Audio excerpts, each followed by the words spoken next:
నేడు ఆదిలాబాద్ జిల్లా ఇంద్రవెల్లిలో తెలంగాణ పునర్నిర్మాణ సభ జరగనుంది. ఈ సభా వేదికగా పార్లమెంట్ ఎన్నికల శంఖారావాన్ని సీఎం రేవంత్ రెడ్డి పూరించనున్నారు. ముందుగా క్లేసాపూర్ నాగోబా ఆలయంలో రేవంత్ రెడ్డి ప్రత్యేక పూజలు చేయనున్నారు. తర్వాత పలు అభివృద్ది పనులకు భూమి పూజ చేయనున్నారు. అనంతరం స్వయం సహాయక సంఘాల మహిళలతో ముఖాముఖి నిర్వహించి వారికి చెక్కులను పంపిణీ చేయనున్నారు. అనంతరం ఇంద్రవెల్లి అమరవీరులకు నివాళులర్పించి స్మృతి వనానికి శంకుస్థాపన చేయనున్నారు. తర్వాత అమరవీరుల కుటుంబాలకు ఇళ్ల పట్టాలు పంపిణీ చేయనున్నారు. తర్వాత సీఎం రేవంత్ రెడ్డి పునర్నిర్మాణ సభలో పాల్గొననున్నారు.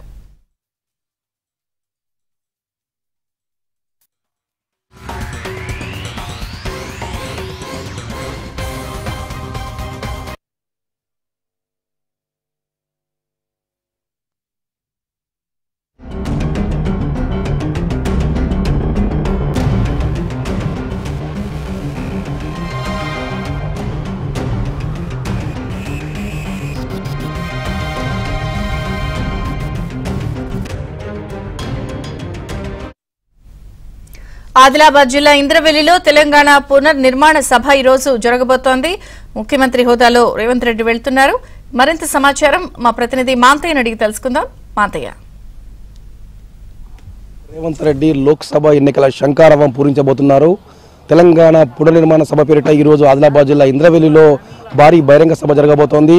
ముఖ్యమంత్రిగా బాధ్యతలు స్వీకరించిన తర్వాత మొదటి జిల్లా పర్యటనకు ఆదిలాబాద్ జిల్లా ఇంద్రవెల్లిని రేవంత్ రెడ్డి వేదిక చేసుకున్నారు. గతంలో ఇదే ప్రాంగణంలో దళిత గిరిజన దండోరా నిర్వహించారు. ఆ దండోరా స్ఫూర్తితో ఈరోజు తెలంగాణ పునర్నిర్మాణ సభ నిర్వహిస్తున్నట్టు కాంగ్రెస్ పార్టీ వర్గాలు చెప్తున్నాయి, ప్రభుత్వ వర్గాలు చెప్తున్నాయి.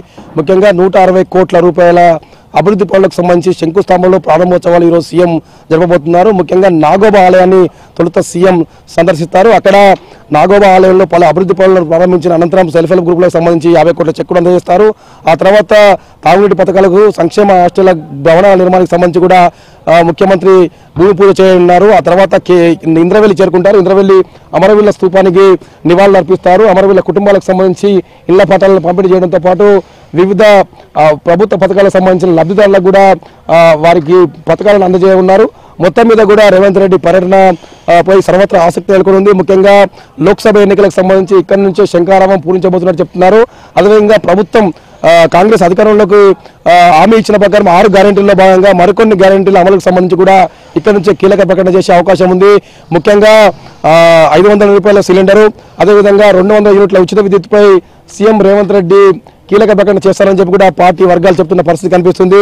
మొత్తం మీద ఇప్పటికే పార్టీకి సంబంధించిన శ్రేణులంతా కూడా ఇంద్రవెల్లి వైపు కదిలి వస్తున్నాయి. జిల్లా ఇన్ఛార్జి మంత్రి సీతక్కతో పాటు ఎమ్మెల్యేలందరూ కూడా ఇక్కడే ఉండి ఏర్పాట్లను పర్యవేక్షిస్తున్నారు. దాదాపు 1,00,000 మంది జనాన్ని సమీకరిస్తున్నట్టు కూడా నేతలు చెప్తున్న పరిస్థితి కనిపిస్తుంది. ఇప్పటికైతే ఇక్కడికి దాదాపుగా ఏర్పాట్లన్నీ పూర్తయ్యాయి.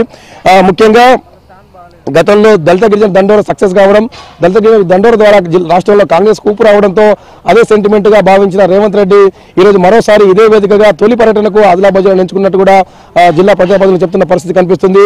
మొత్తం మీద కూడా రేవంత్ రెడ్డి పర్యటనపై సర్వత్రా కూడా ఆసక్తి, ఉత్కంఠ నెలకొని ఉంది.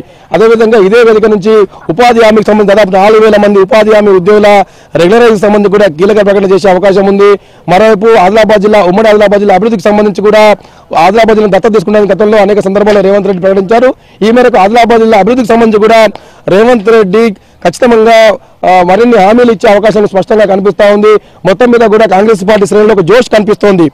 గతంలో పిసిసి అధ్యక్షుడిగా, ఎంపీగా ఈ ప్రాంతంలో దాదాపు 3-4 సార్లు రేవంత్ రెడ్డి పర్యటించారు. ఆ సందర్భంలో ఆదివాసీలకు సంబంధించిన మౌలిక వసతులు కల్పించడంతో పాటు భూ సమస్యలు పరిష్కరిస్తామని చెప్పి కూడా ఖచ్చితమైన హామీలు ఇచ్చారు. తాను ముఖ్యమంత్రి అయిన వెంటనే తొలి పర్యటనకు ఇక్కడికే వస్తానని చెప్పడం జరిగింది. అదేవిధంగా ఇచ్చిన హామీ ప్రకారం రేవంత్ రెడ్డి రాబోతుంటారు. ముఖ్యమంత్రిగా బాధ్యత స్వీకరించిన తొలి రోజే ఏదైతే ఇంద్రవెల్లికి సంబంధించి అభివృద్ధిపై సమీక్ష జరిపారు. ఇంద్రవెల్లి శృతిమానం ఏర్పాటు చేయాలి, అమరవీరులకు సంబంధించిన కుటుంబాలను ఆదుకోవాలని చెప్పి అప్పుడే అధికారులు ఆదేశించారు. అప్పటి నుంచి కూడా అధికారులు ఆ ప్రస్తుతం పూర్తి చేశారు. ఈ రోజు ఇంద్రవెల్లి అమరవీరుల కుటుంబాలకు చేయూతను ఇవ్వబోతున్నారు. గత ప్రభుత్వాలు 1981లో ఇంద్రవెల్లి కలుపుల ఘటన జరిగింది. అప్పటి నుంచి దాదాపుగా ఏ ప్రభుత్వం కూడా ఇంద్రవెల్లి అమరవీరులను పట్టించుకోలేదు. ఈ నేపథ్యంలో రేవంత్ రెడ్డి ముఖ్యమంత్రిగా బాధ్యత స్వీకరించిన తర్వాతనే వారి అభివృద్ధికి బాటలు పడడం, వారి సంక్షేమానికి బాటలు పడడం పట్ల కూడా ఆదివాసీ సంఘాలు హర్షం వ్యక్తం చేస్తున్నాయి. ముఖ్యంగా ఆదివాసులకు సంబంధించి ఇంకా అనేక సమస్యలు ఉన్నాయి. తాగునీటి సమస్యతో పాటు భూ సమస్య, ఇతర ఉపాధి సమస్య, విద్యకు సంబంధించిన సమస్యలు ఉన్నాయి. ఆ సమస్యలన్నిటి పరిష్కారానికి కూడా రేవంత్ రెడ్డి హామీ ఇస్తారని చెప్పి కూడా ప్రజాపాలన చెప్తున్న పరిస్థితి కనిపిస్తుంది. మొత్తం మీద కూడా ఈ పర్యటనను ఈ తొలి సభను కాంగ్రెస్ పార్టీ శ్రేణులు సవాల్గా తీసుకున్నాయి. భారీ ఎత్తున నిర్వహించడం ద్వారా సభను సక్సెస్ చేయడం ద్వారా రాష్ట్రాల్లో కాంగ్రెస్ పార్టీకి ముఖ్యంగా లోక్సభ ఎన్నికల్లో కాంగ్రెస్ పార్టీకి లబ్ధి చేకూరేలా ముఖ్యంగా ఆదిలాబాద్తో సహా 12-13 పార్లమెంట్ స్థానాలు దక్కించుకునేలా వ్యూహం అమలు చేస్తున్నట్టు కూడా పార్టీ వర్గాలు చెప్తున్నాయి. మొత్తం మీద కూడా ఎక్కడ చూసినా కాంగ్రెస్ పార్టీ జెండాలు రెపరెపడుతుంది. కాంగ్రెస్ పార్టీ కార్యకర్తల కోలాహలం కనిపిస్తోంది. ఈ మధ్యాహ్నం తర్వాత సీఎం చేరుకుంటారు. ఆ తర్వాత సాయంత్రం వరకు కూడా ఈ కార్యక్రమాలు కొనసాగనున్నాయి. ఇది ఇక్కడ పరిస్థితి. శ్రీనివాస్తో మహంతయ్య, ఏబినావతి.